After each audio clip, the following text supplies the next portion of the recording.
एक और great scientist और फिलोसफर मैं बोलूंगा, एरिस्टोटल आता है सबसे पहले। इसने सबसे पहले दुनिया में बताया था कि जो हमारा नॉलेज होता है उस नॉलेज को हमें समझना चाहिए with some law, with some logic, with some logic. इसने लॉ नहीं बोला, इसने बोला लॉजिक, विद सम लॉजिक। उसे सिस्टमैटिक ढंग से प्रेजेंट करना चाहिए और उसको समराइज करना चाहिए। लेकिन इसने फिजिक्स के बारे में नहीं बोला, इसने बोला हमें अपने नॉलेज को सिस्टमैटिक करना चाहिए, उसको समझना चाहिए with the help of logic, and उसे फ्यूचर के लिए एक लिटरेचर भी बनाना चाहिए। सबसे पहले वर्ल्ड में एरिस्टोटल ने बोला था ये चीज, और वहां से फिजिकल फिनोमेना को लोग ऑब्जर्वेशन के थ्रू समझने लगे और उसको एक स्टेटमेंट के थ्रू लिखने लगे।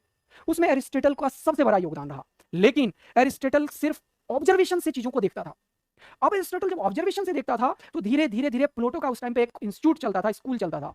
प्लेटो के बनने के बाद ये वहां के हेड हो गए, और फिर वर्ल्ड में उस टाइम में चर्च कम्युनिटी का पूरा बोलबाला चलता था। तो चर्च कम्युनिटी ने इसके, और वहां पे वो काफी इन्फ्लुएंस था लीडर से उस टाइम के जो ग्रेट लीडर्स थे। और इवन ये जो है वो सिकंदर को भी पढ़ाया हुआ था। तो सिकंदर तो वर्ल्ड विजेता था और वो इसका गुरु था। तो इसकी बातों को वहां पे पूरा डॉक्यूमेंट बना दिया गया कि ये ऐसा ग्रंथ है जिसे दुनिया में कोई चेंज नहीं कर सकता है। और उस टाइम पे एरिस्टोटल ने बहुत सारे बात बोल दिए। इसने एक बात बोला कि अर्थ कभी मूव नहीं कर सकता क्योंकि अर्थ स्फेरिकल है और वो परफेक्ट प्लेस पे है। अब अगर किसी बॉडी को मूव करना है तो एक्सटर्नल फोर्स के बिना कोई बॉडी मूव ही नहीं कर सकता, और ये बन गया चर्च कम्युनिटी का डॉक्यूमेंट। तो कोई बंदा इसके अगेंस्ट बोल ही नहीं सकता था। और फिजिक्स को बहुत बड़ा धक्का लगा 2000 साल तक, 2000 ईयर्स तक इसके अगेंस्ट कोई कुछ बोला ही नहीं। फिर आए द ग्रेट गैलीलियो। अब गैलीलियो ने फिजिक्स के बारे में फिर से बहुत सारा ज्ञान देना शुरू किया दुनिया वालों को। गैलीलियो के बारे में तुम्हें पता है, ये कुछ बोलते थे और जंगल चले जाते थे। जानते हो क्यों? क्योंकि ये जो बोलते थे वो इसके अगेंस्ट होता था, और इसके अगेंस्ट बोलने का मतलब तुम मर जाएगा भाई, जेल हो जाएगी तुम्हें, और तुम्हें फांसी की सजा दे जाती थी उस टाइम पे अगर कोई एरिस्टोटल के अगेंस्ट कुछ बोल दिया तो।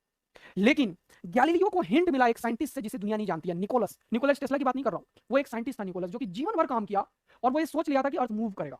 लेकिन उसने पता है किसी को नहीं बताया, पब्लिक किया ही नहीं अपने बात को। क्यों? क्योंकि उसे डर था कि हमें मार दिया जाएगा। सोचो वो एरा को, सोचो यार, जहां आदमी बोल नहीं सकता था किसी ग्रेट लोगों के सामने क्योंकि उसे सीधा फांसी की सजा मिलती थी। फैमिली के साथ सुसाइड करना पड़ा कितने साइंटिस्ट को। तुम सोचो उनका कंट्रीब्यूशन क्या होगा। और फिर उसका एक दोस्त था निकोलस का, उसने बोला कि निकोलस यार तुमने जीवन भर ये काम कर लिया, तुम मरने वाले हो, तो अब तो तुम कुछ करो। तो बोला क्या करूं? बोला जो इतना रिसर्च किया उसको पब्लिश कर दो, जो होगा देखा जाएगा, तो वैसे भी मरने वाले हो, मार ही दिया जाएगा तो क्या फर्क पड़ेगा। तो निकोलस को थोड़ा हिम्मत मिला, इसने पब्लिश किया पेपर। लेकिन अनफॉर्चुनेटली क्या हुआ, जिस दिन निकोलस मरा उस दिन वो पेपर पब्लिश हुआ। तो निकोलस को दुनिया कोई जानती ही नहीं है। और चर्च कम्युनिटी का इतना डोमिनेशन था कि उसने उसके डॉक्यूमेंट को बर्न आउट कर दिया, उसे जानने नहीं दिया दुनिया वालों को कि क्या था उस डॉक्यूमेंट में।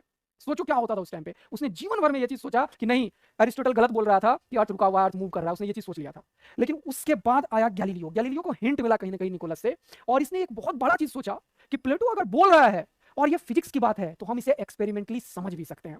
तो सबसे पहले इस दुनिया को एक्सपेरिमेंट करके फिजिक्स समझाने वाले गैलीलियो थे, इसीलिए इसको बिल्कुल नमन करना चाहिए हमें। इसने बोला कि फिजिक्स सिर्फ लिटरेचर से समझा नहीं जा सकता, लॉजिक से नहीं समझा सकता, उसके लिए एक्सपेरिमेंट करना भी बहुत जरूरी है। तो उस टाइम पे बहुत सारे ऐसे चीज थी जो प्लेटो ने बोला था। उसने बोला था कि अलग अलग मास वाला बॉडी का मोशन अलग अलग होता है। तो इसने क्या किया, ये था इटली में उस टाइम पे, तो एक्सपेरिमेंट से इसने क्या किया, बहुत सारे लोगों को बुलाया, अपने दोस्तों को और भी 2-4 लोगों को, पूरा जमा कर लिया गांव में लोगों को, और ये पीसा की झुकी हुई मीनार पे चढ़ गया। ओ भाई सोचो इसका हिम्मत कितना तगड़ा था। और यहाँ पे मीनार पे चढ़ने के बाद जानते हो क्या किया इसने? यहाँ पे इसने मीनार पे चढ़ गया, मान लो ये बंदा यहाँ पे, इसने बड़े बड़े बॉल्स रख लिए, एक छोटा बॉल 5 kg का, बड़ा बॉल 10 kg का, और वो मीनार पे चढ़ के गिरा दिया दोनों को। और यहाँ बहुत सारे लोग जमा कर रही है, बहुत सारे। ये जब गिरा तो लोगों ने बोला कि भाई ये दोनों बॉडी सेम टाइम पे गिरा है। और यहाँ पे कुछ लोग ऐसे भी थे कि ये बोले भाई गैलीलियो पागल हो गया, इसको फांसी का सजा दे दो तुरंत, क्योंकि फिर से ये अगेंस्ट था किसके, प्लेटो के। और जैसे ही बहुत सारे लोगों ने बोला नहीं गैलीलियो तुम्हारा ये दोनों बॉल साथ में गिरा है, एक ही साथ गिरा है, गैलीलियो को लग गया मजा। इसने बोला कि प्लेटो गलत है, ये बोलते ही जंगल भाग गया। फिर से जंगल भाग गया, कुछ बोलता था और जंगल भाग जाता था, तब तक चीजें सेटल हो जाती थी, फिर आता था ये। इसका लाइफ इतना ज्यादा स्ट्रगल का था, और बीच में इसको जेल भी हुआ, इसीलिए जब ये खुलेआम पूरा पब्लिक के सामने बोल दिया कि नहीं प्लेटो गलत है, एरिस्टोटल गलत है, तब इसे जेल भी हुआ उस टाइम पे। लेकिन इसने एक बहुत तगड़ा अस्त्र अपना लिया था, एक्सपेरिमेंट।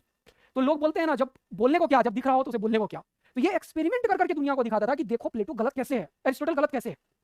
तो इसीलिए दुनिया वाले को मजबूरी में इसे मानना पड़ गया अंत में, और इसे सीधा फांसी नहीं दे पाया दुनिया वाला, क्योंकि ये करके दिखा देता था देखो हो रहा है क्या, तुम तो बोल रहे हो अलग टाइम पे गिरेगा, लेकिन मैं तो एक्सपेरिमेंट कर रहा हूं, सारे लोग देख रहे हैं और ये हो ही नहीं रहा है। तो लोगों को फिर इसको तवज्जो देना पड़ जाता था।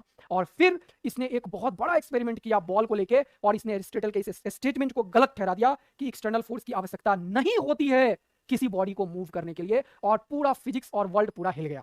और फिर ये गैलीलियो, इसलिए तुम गैलीलियो का फेलेसी पढ़ते हो, सॉरी एरिस्टोटल फेलेसी पढ़ते हो, लेकिन एरिस्टोटल फेलेसी को खत्म होने में 2000 साल लगा था। और फिर गैलीलियो को एरिस्टोटल के इस स्टेटमेंट को गलत मान लिया लोगों ने, और गैलीलियो को वाहवाही मिला, और इसने बोला विदाउट एनी एक्सटर्नल फोर्स और बॉडी कैन मूव। तो ये एरा कितना कठिन था और आज हमारे लिए कितना कंफर्ट